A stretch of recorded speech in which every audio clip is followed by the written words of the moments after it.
Heavenly hosts we hear you sing, singing in the Holy Ghost, as the heavens will ring. Millions heralds join the song, with them we shall be. Praising Christ through ages long, heaven's jubilee. Oh, heart singing, oh, shouting, on that happy morning when we all shall rise. Oh, glory, glory, hallelujah, when we are blessed Savior on earth shall rise. Amen. 158.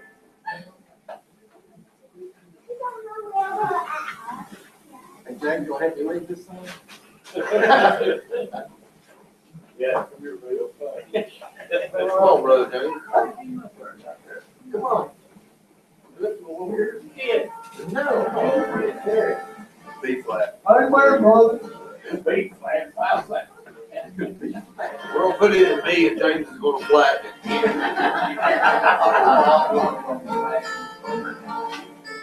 I was once in Egypt bondage, but deliverance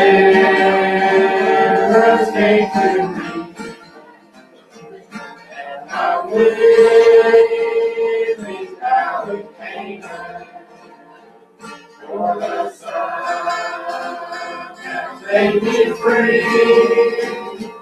I am dwelling now in Canaan.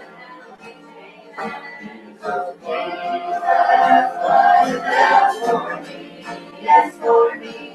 I am free from condemnation, for the Son has made me free.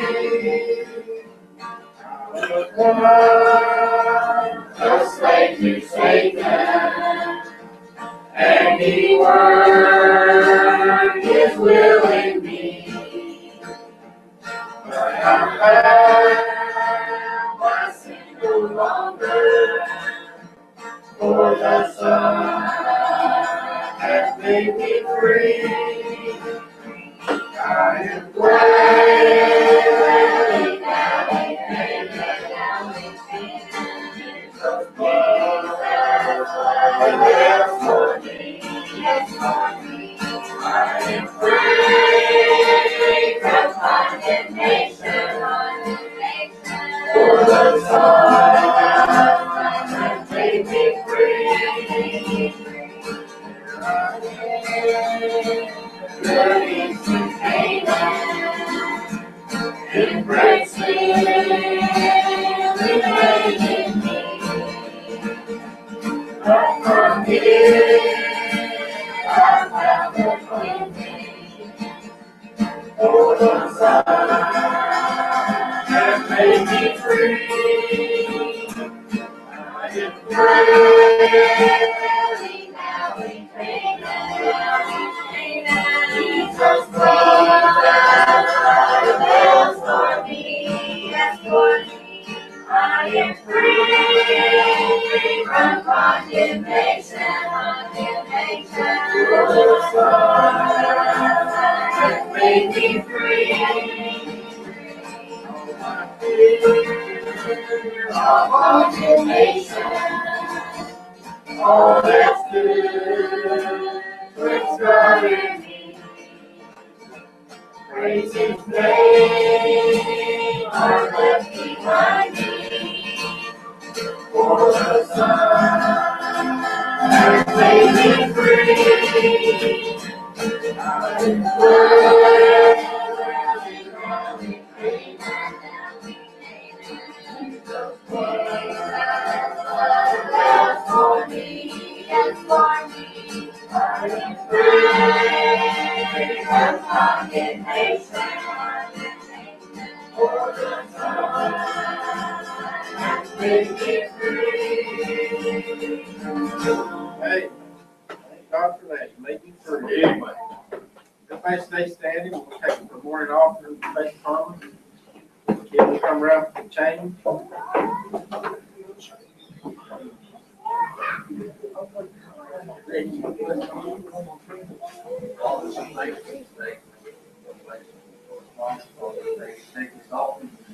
Lord, all these missionaries, and they preach the gospel, supply them these other lands and stuff. God, take our church, Father, y'all, your glory.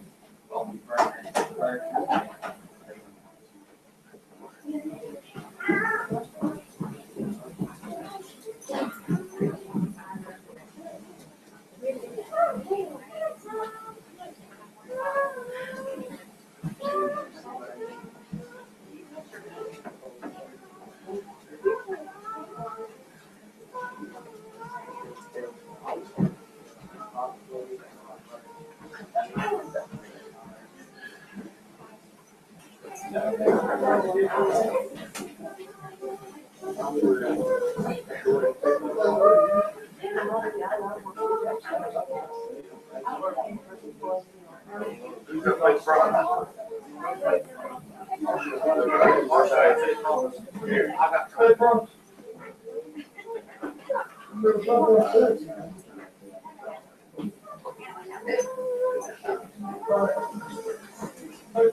Let me have everybody pay for brother Rick.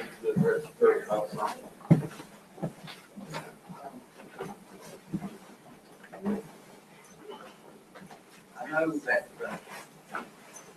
things happen. That make just a lot of things.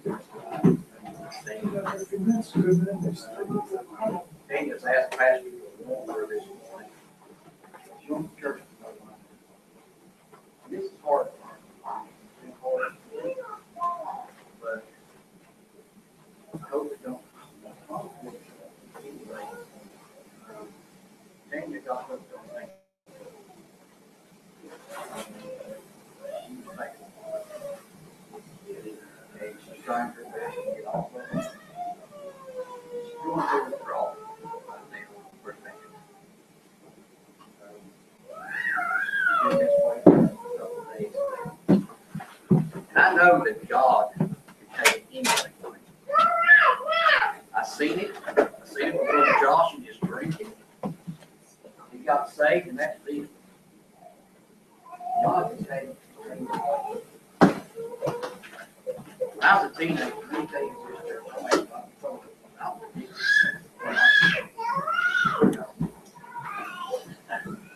and it took a lot of prayer and praying to get through it. You can get addicted pretty quick. But she wanted the church to know, so the church would help her pray.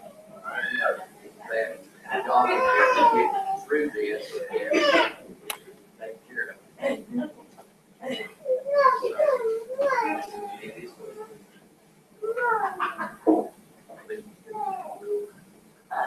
But if you would, as she comes up to this morning, help us pray that God will get her through this. It ain't something she chose to do. It happened. Pain pills is very easy.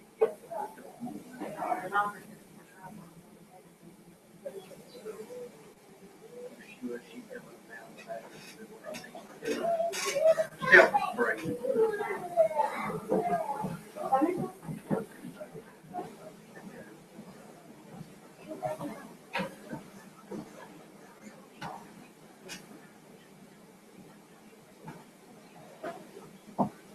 Father, as we come this morning, Lord, we thank you for your grace. We thank you for your mercy. God, Lord, you see the addiction here, Lord.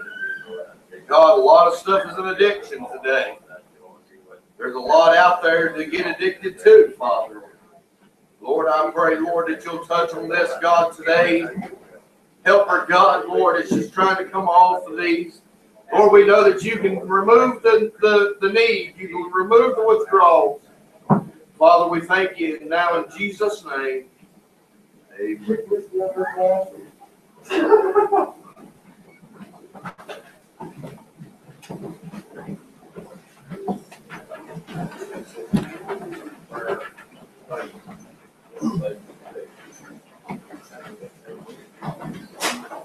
You know, we look at pain pills.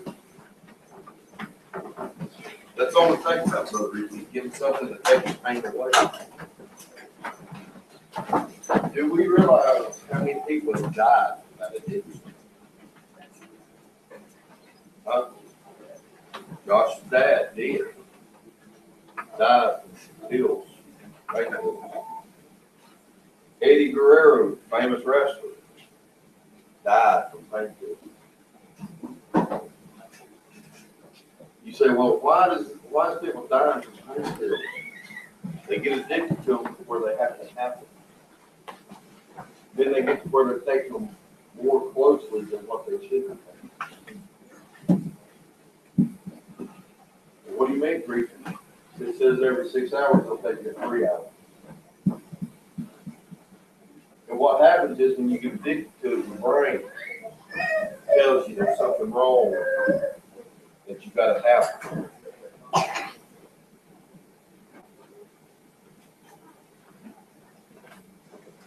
You say, well, preacher, you just don't understand. Oh, I understand addiction. I probably understand addiction more than anybody in here other than maybe God. It's easy to be addicted to stuff. Right, amen. I watched a member of our church be addicted to gambling for years. And couldn't kick him. Tried to kick him. Tried. But finally had to turn it over to God.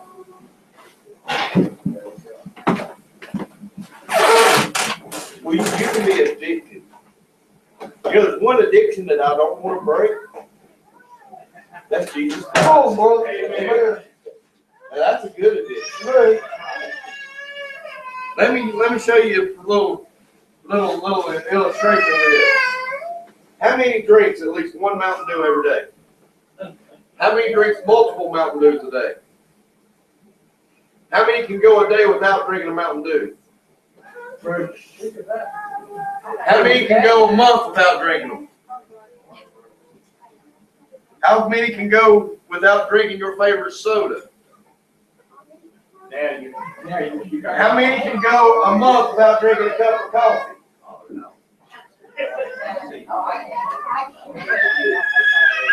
I can't go a month without drinking my coffee. I gotta have my coffee every morning. What are you getting at? How many of you smokers, and I'm a smoker, can go the rest of the day without smoking a cigarette?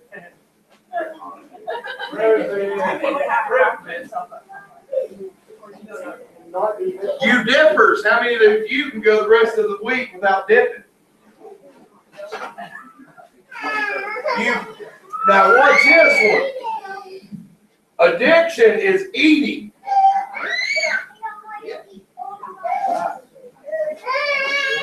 How many have the addiction of overeating? I was miserable last night. We had cube steak and gravy and green beans and mashed potatoes. I went back for 2 helpings. Then I had 2 pieces of chocolate cake and a peanut butter.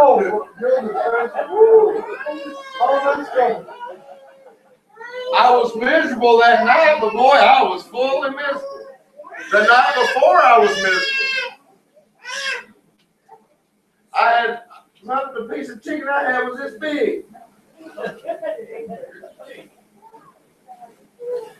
And Sherry made potato, how was it? A potato casserole with bacon on it. Woo, man. I ate about a pound of bacon this morning.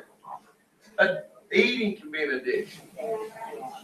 Why not taking it and say, all right, I'm only going to eat this amount today. 1 serving. Most of us couldn't do it. That's why most of us got this third lap. We all have addictions.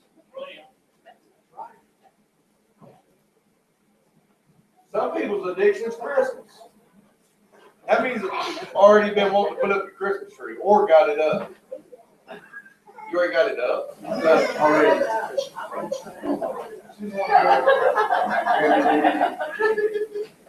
My husband's the day after Halloween.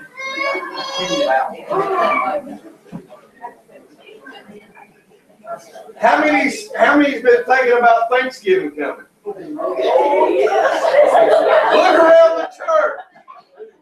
You're not thinking of, oh, I'm gonna give thanks that week. No, you're thinking of what you're gonna eat that week.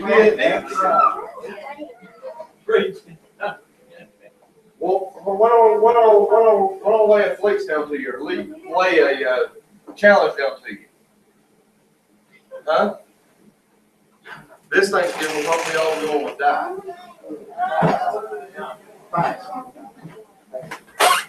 Thanksgiving Day, let's fast and not eat a Thanksgiving meal. Josh said we enjoy it. I ain't going to. I've been planning to have a deep fried turkey for a month. Hey, man, that's a man. I'm gonna go to those I'm gonna deep fry mine at the house. And I'm gonna smoke the ham. I do it every year. What do you get, man? We all have addiction. Worst addiction I've got is coffee, cigarettes, and Mountain Dew. I probably drink 20 times more Mountain Dew than anybody in this church. What do you get at? You get at, preacher? I get up in the morning, I drink a Mountain Dew about first thing. Then I drink a cup of coffee. Then I drink at least 3 or 4 Mountain Dews. By 12 o'clock, I've at least got 7 to 8 Mountain Dews in my system. By the time I go to bed, I probably have about 9 to 10, maybe even 11 Mountain Dews in my system, plus another cup of coffee. And when I'm talking about coffee, my cups of coffee are this big. They call that a Yeah. What do you get up here? That's my addiction. I dare say I probably smoke more than most of you in here too. How many would say you smoke 2 to 2.5 packs a day? You're looking at it. I'll leave, go to work with 2 packs, and I'll come back home with a half pack. That's my addiction. The hardest part about working with James was not work. Was not being able to smoke driving down the road. Especially on them long trips. Everywhere we'd stop, I'd be jumping out. I wouldn't be worrying about going to the bathroom, going to the stores. I'd be worried about getting my addiction, getting my fix. Joe said to me too. Josh has said to me too. We've all worked with James, and James don't allow smoking in his truck. And I ain't doing Shut up. It's his truck. It's his what he allows. What I'm talking about this morning, we all have an addiction. Yes, that's right. Ricky has the addiction of breaking bones.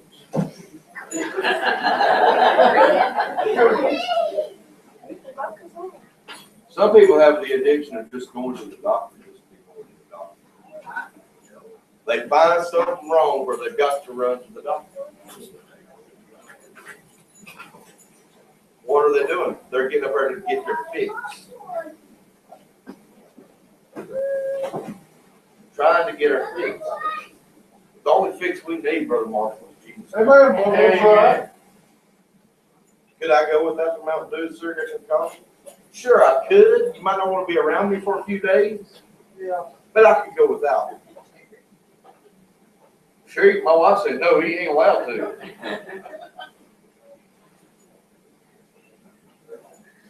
I had cigarettes kicked at one time. My wife could tell you. I had them kicked. And I really didn't have no withdrawals to it. Where was you at? I was laying in the hospital for 5 days with a stroke. And I walked out of the hospital and didn't want one. So I sat down in the car and smelled the smell of it. We didn't have none. She hadn't went and bought none. She'd kicked it. We stopped on our way home. Because then the withdrawal started getting. And it goes back to James' lesson this morning on faith. I didn't have the faith of God to keep. Where's your faith at this morning? You have faith to keep your addiction. Ooh, that was food for thought this morning.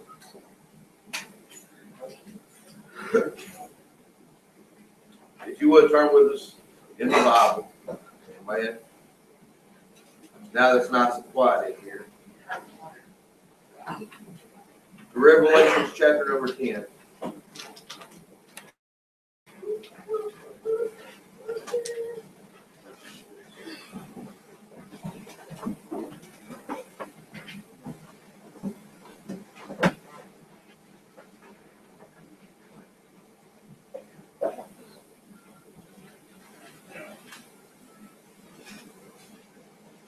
Look at verse number 1. And I saw another mighty angel come down from heaven, clothed with a cloud, and a rainbow was upon his head.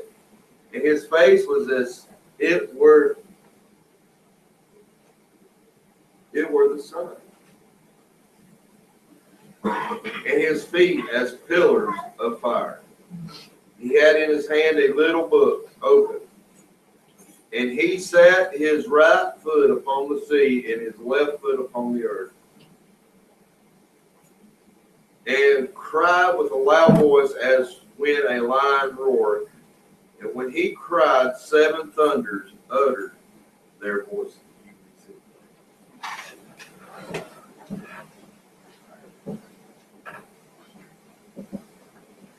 Can anybody tell me this morning just an overlay of what this is talking about? Coming back of the Lord. 1 foot on the earth, 1 foot on the sea. Has a loud noise ever scared you? I'm going to tell you this. This happened the other morning at work. We get in the shop in the morning, we build a fire in the wood stove. And we pulled down the bay doors. No Bernie is standing there, and he said, when Jeff gets here, he's going to smack at the bay door. He said he does it every winter, every day. When we was all standing by that fire getting warm, it was cold in that shop. About that time, Sunday, there's a smack on that door. I couldn't do nothing but go. It scared me. I looked, and it scared Bernie so bad that he hit Cameron standing beside me. It was like a natural reaction. Whack!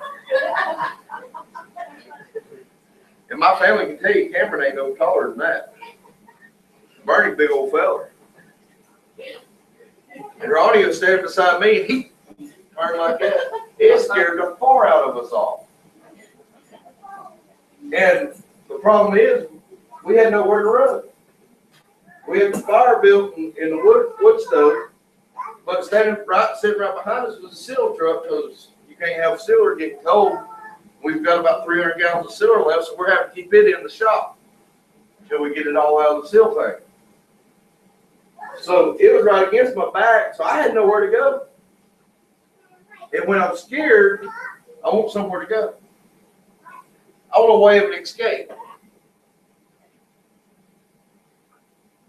I can prove to you this morning, even Ricky with a broken foot, he would find a way of escape if I was to throw a snake in his lap. Most of you in here, if I was to throw a snake, a spider, or something like that in your lap, you would find a way of an escape. You would move very quickly.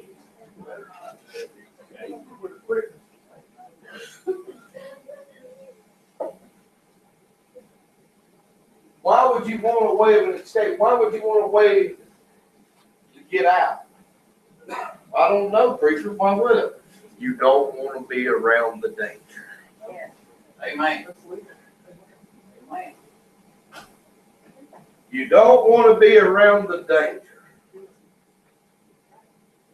And who is the way of an escape today away from the danger of sin? Jesus Christ. Amen. Who is standing here, Brother Ricky? Jesus Christ. But notice it says a little book. It don't say the Lamb's book. It don't say the book of life. It says a little book. Now, I cannot stand here and tell you today what book that was, but in my thoughts, as I've studied this out, in my thoughts, what book do you think, preacher, it is? In my thoughts, I've wondered if that ain't the Bible.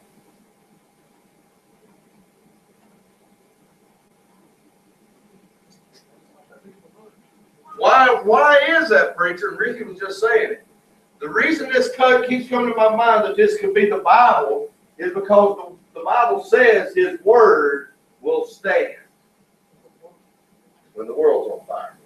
His Word will stand forever. His Word is the true Word.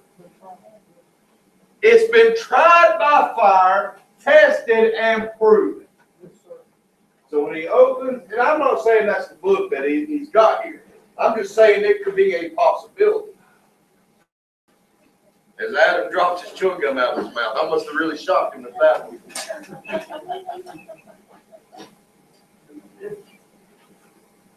But it's His Word. It's a proven, something proven. So I was thinking on this, and I will try to bring it to an illustration to you if I can, without confusing you too much. What is something proven?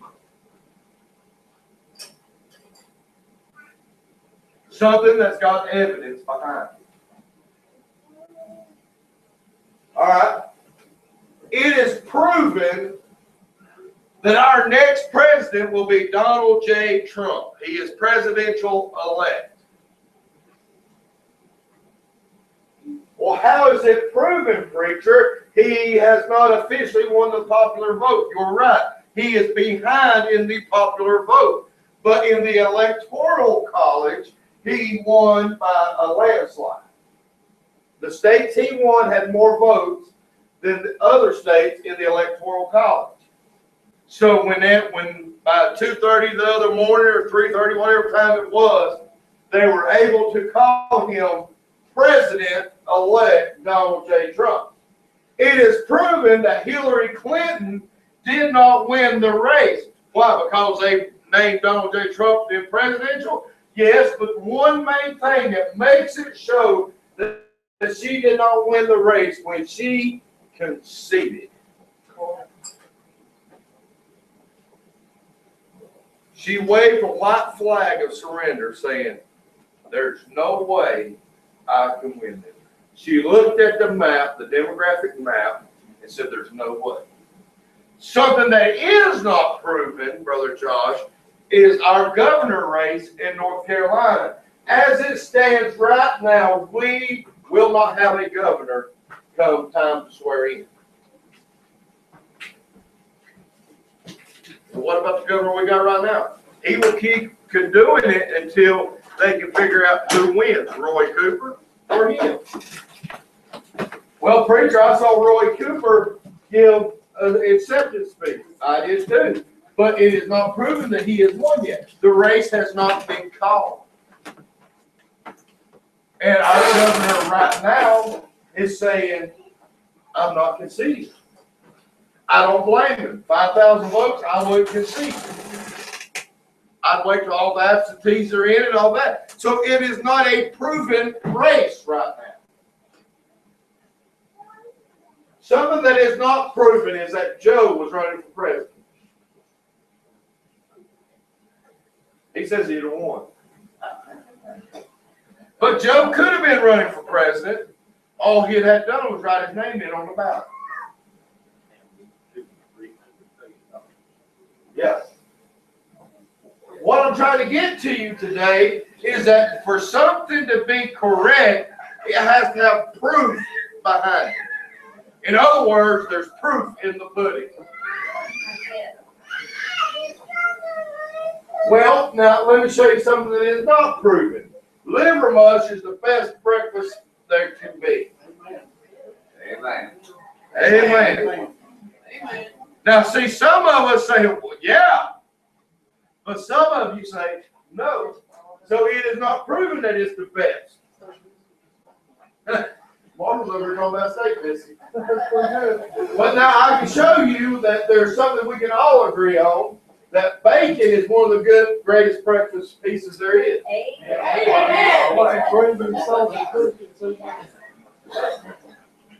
Bacon, eggs, sausage, gravy, biscuits. We all about agree that that'd be a good food meal. So that's something to prove that we all can eat that. Now, wrapped and taters is the greatest meal ever. No, some of us will agree to it, some of us won't. So it cannot be proven that it's the greatest meal ever. Why is that? It's because we all have different taste buds. But Jesus is proven to be the greatest of all time. Amen. Well, preacher, there was a man that said he was the greatest of all time. Yeah, he's dead now. Muhammad Ali. Other names, Cassius Clay. He was the greatest of all time at getting his head beat in. Well, preacher, he won a lot of fights. Yeah, he won a lot of fights. But he took a lot of beatings to win them fights. He wore down his opponents. He called rope-a-dope. You say, well, man, that's funny. He would get up against the ropes and he'd sit there and let them pound away on his head. And that's why in his last 20, 30 years of life, he done this all the time. He had hit his head so much. To be the greatest of all times, he lost some things. But he is not the greatest.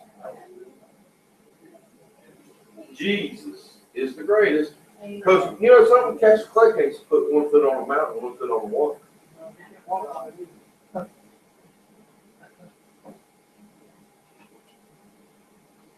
Well, preacher, let me show you here.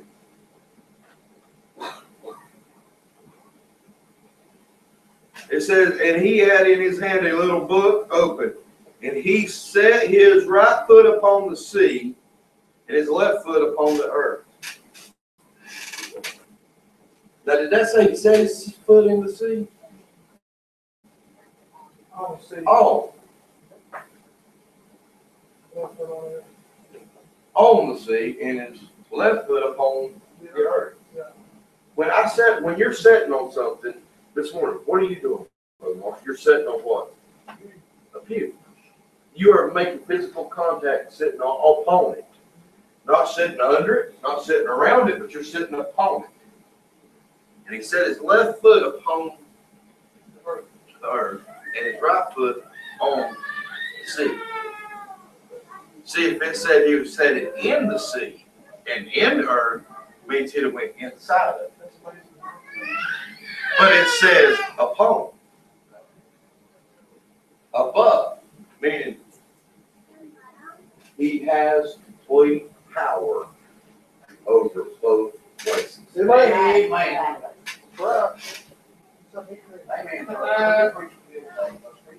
Complete power. Now, if he's got complete power, to have complete power, how many of you understand the electrical circuit? AC, DC. You understand it completely, how the circle makes.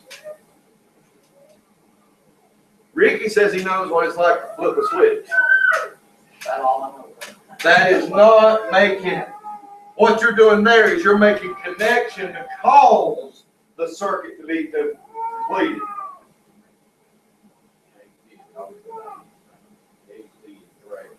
Direct current. Alternating current and direct current. I learned a lot helping James put in them lifts on that.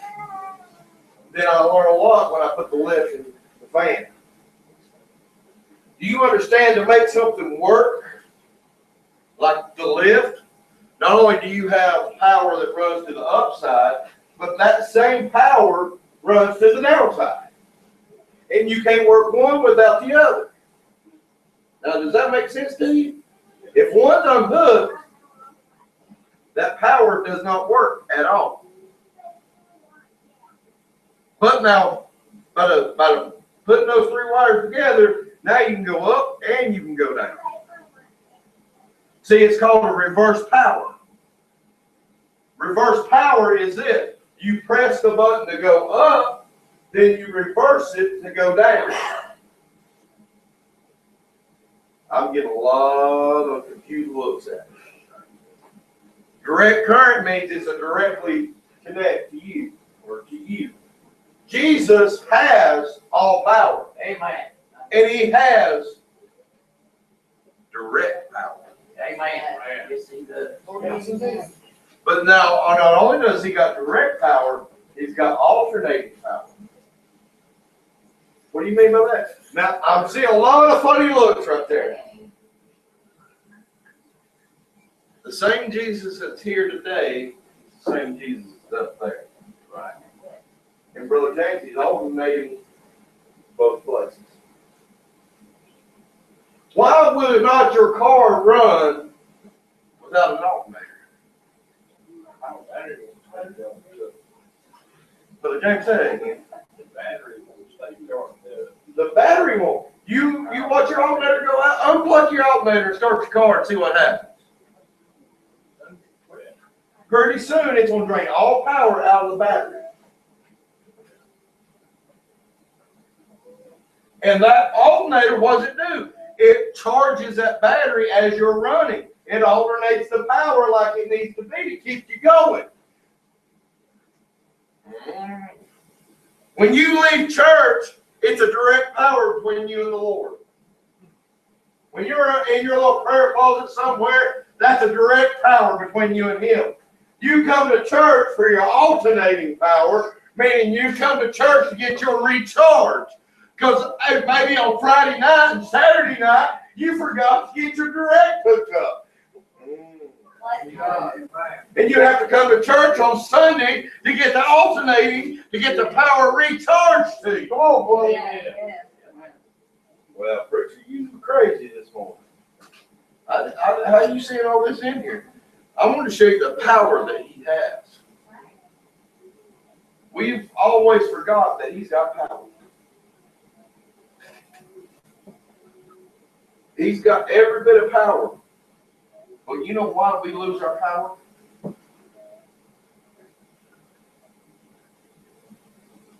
Say it louder, Ricky. We lose power because we lose our faith. Goes back to what James told us.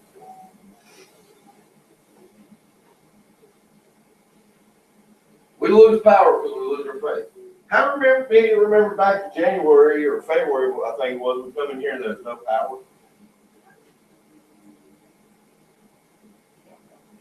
How many remember we used space heaters and propane heaters to heat the church to have service that morning? Remember Steve's propane heater sitting up here? Remember James was sitting there and he said, man, I got the best spot in church this morning. And outside it was what? It was less than 20 something. That morning we were down around 0. It was cold, brutal cold. The highs was in the 20s that day, but we were still able to have service even though power was out. See, that power is not what we're talking about this morning. I use that for an example too. The power actually comes from God. And if you'll remember back to that Sunday, we had one of the most powerful services we'd ever had because we took some of the comforts away. You know, we complain in the summertime about not having no air conditioning in our vehicles, in our home, and in our church. But we complain in the wintertime because we ain't got no heat.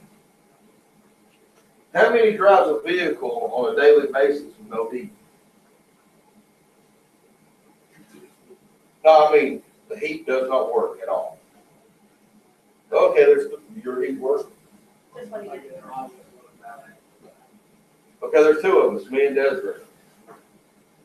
My truck has no heat at all. I got a little space heater plugged into the thing, cigarette lighter that I heat with in my truck. It don't blow out much heat. So here lately, I've been driving Kira's car to work because, hey, I wanted some meat. Let's go get mine in real quick.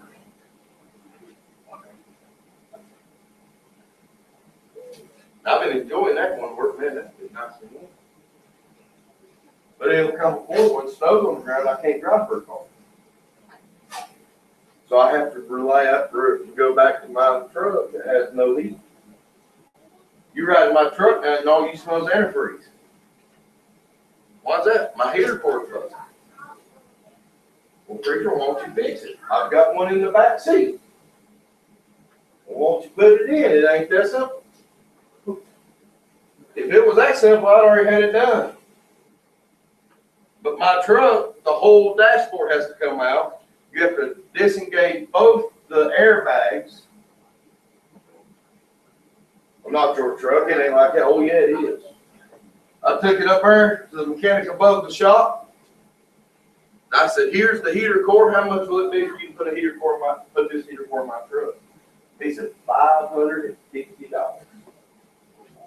Because of how dangerous it is to disengage. See, one wrong move disengaging them airbags and they'll explode in your face. If you drive a Ford, just hope and pray your heater core don't ever go out. Because where they are in it is rough. The whole dashboard's got to come out. Everything. I think even the newer Chevrolet is like that now. Most vehicles are. I remember back, Brother James with my Ford Bronco, I went over under the passenger floorboard, removed a little box, undone 2 lines, slipped it off, and slipped on a new heater core. And was done. Ford Rangers, they was riveted in, you cut them rivets, pulled it out, put in a new one and re-riveted it. It was done. It ain't like that now. Huh? Yeah. It's a nightmare. Same with sin. Me and another fellow work. When that guy told me $550, we pulled in the shop at work. We said, we'll do it. It won't be that bad.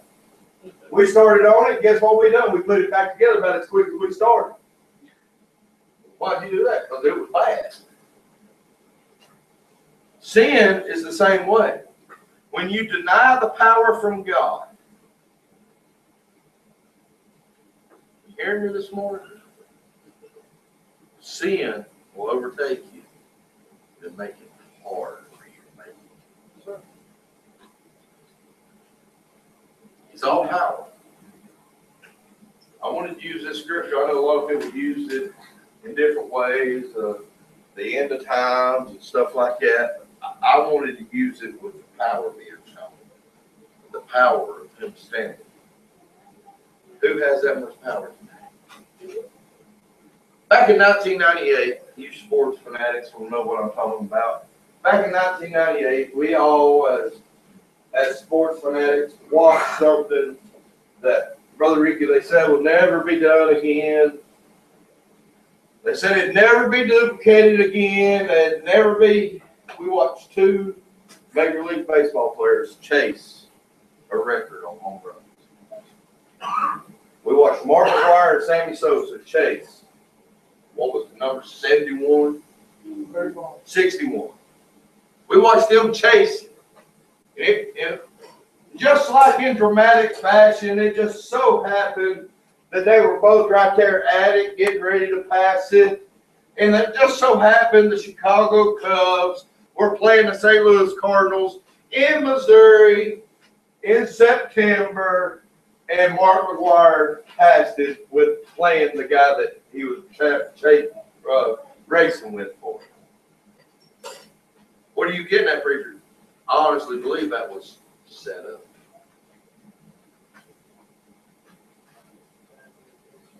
How do you know, preacher? If you will go back in history and look at it, when Mark, and Rick just quoted, when Mark McGwire hit the home run, it went right over top of Sammy Sosa's head. He was playing outfield. It barely cleared the wall that much. He could have called it. Same as you racing fans, and don't get me wrong, in that same year, in the first part of that year, and I know I'm going to make at least probably one person in here mad probably with this comment, But I really believe the Daytona 500 was rigged that year to let Dale Earnhardt Sr. win it. Ooh, we got quite that. Same as in 1986, I really believe to get people's attention, Richard Petty's 200th win was rigged. Because tell me something. When's the last time a president has been to a race? Just so happened Ronald Reagan was at that race. Wearing a 43 hat. Come on, man. What are you getting at, preacher? I'm getting at a lot of that is rigged to bring people in, get their attention. I honestly believe, and I'm glad the Cubs won it this year, but I honestly believe some parts of that World Series was rigged to bring in more attention. They had got tired of these 4 games and done. Because they wasn't making the income that they normally make. And all of a sudden the Cubs come back from a 3-1 deficit to win the World Series for the first time in 108 years. Come on now. They could only put 1 win over 4 games together, and then they won 4 straight or won 3 straight. Come on now.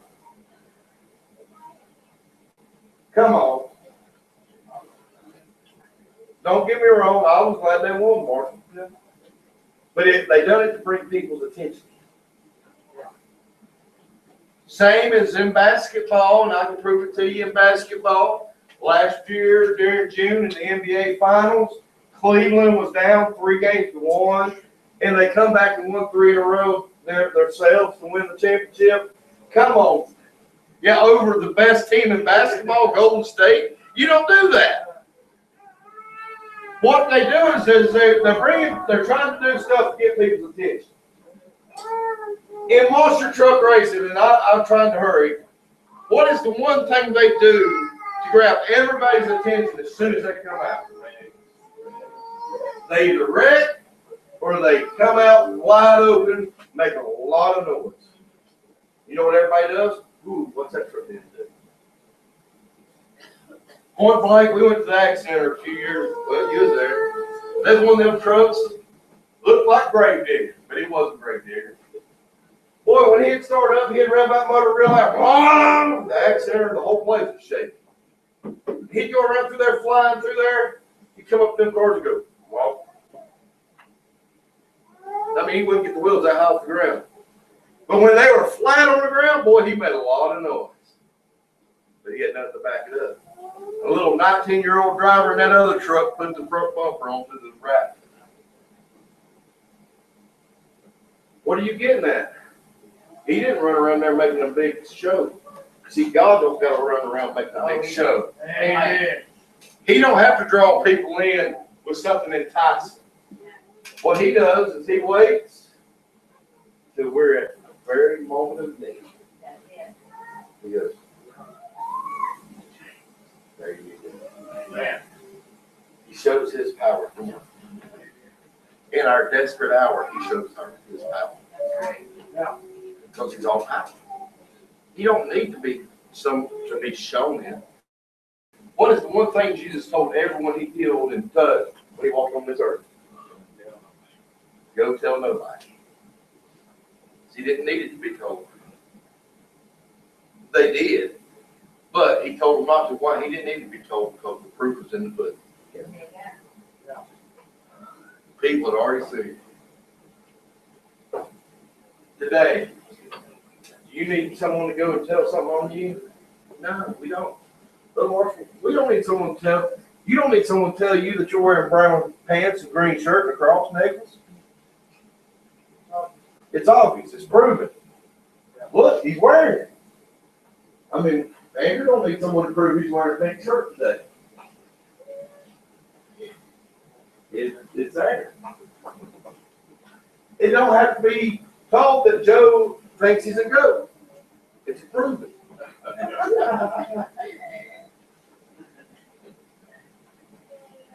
It's proven. Why? How's that proven? Because you just asked to do it. I'll walk into the shop in the morning and I'll look at guys and say, "What's up, dog pound?" Well, preacher, you're crazy. And the oldest one in there, Bernie, he's 64 years old, and he'll turn around and go, "Oh!" It's proven that it's a joke between all of us. Now, one guy, he gets mad. "I ain't no dog." I said, "I didn't call you dog. I just, what's up, dog pound?" I said, "Are you part of the litter or not?" But the power of God don't have to be proven. It's already been done. Think about when you got saved. This morning, a comb was proven.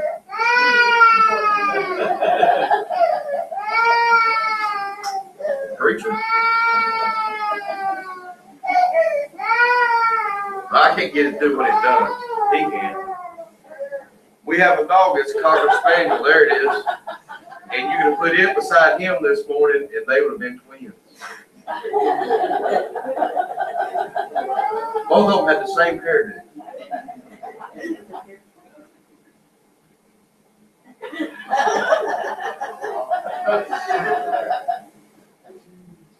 But a comb, a couple times through, you didn't even use a comb, you used your hands, didn't you? He used his hands. It was done. Now, me, when I wake up in Cali like that, I got to use glues, water, gel, that liquid wrench, to hold it down. And that's the only way I can get it to hold down. But he has trained his hair to do what it's supposed to do. You know one thing, Nathan, you can say? Thank God I got hair that I can do it with.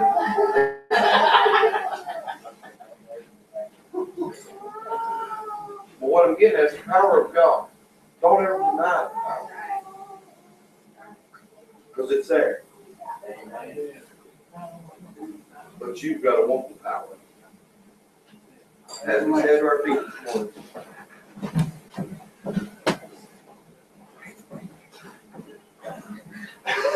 Head bowed, eyes closed.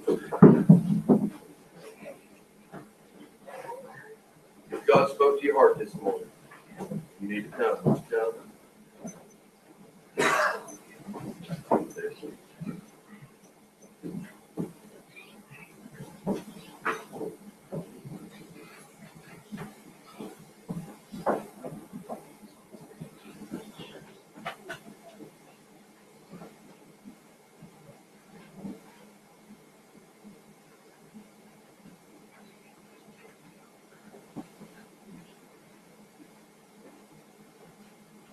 God, we pray the word would not no harm to thy word.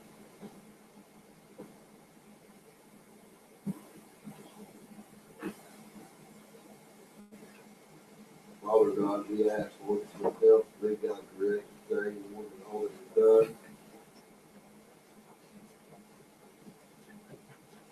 Help us make the right decisions in life, Father.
man, all right, don't forget tonight. Drop the trio here. I'm sorry, but my mind was like that. Ain't nothing there. What was that you were saying, Brother Reed?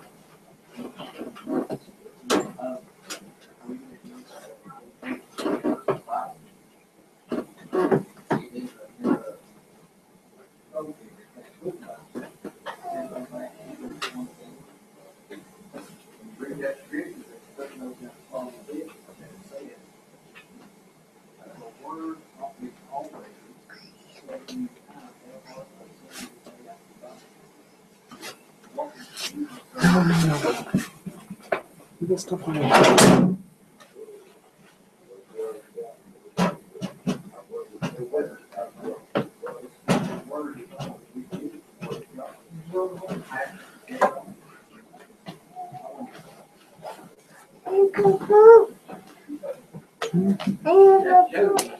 Go tell Mama.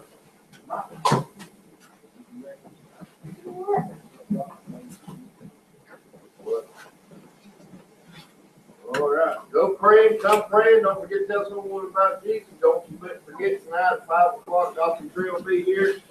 Brother Mark, will you dismiss us in prayer? Heavenly Father, we thank you, God, for this time that you've given us and each and every thing, Lord God. We pray that you help us to get to our destination and back to the morning time. In the name we pray. Amen.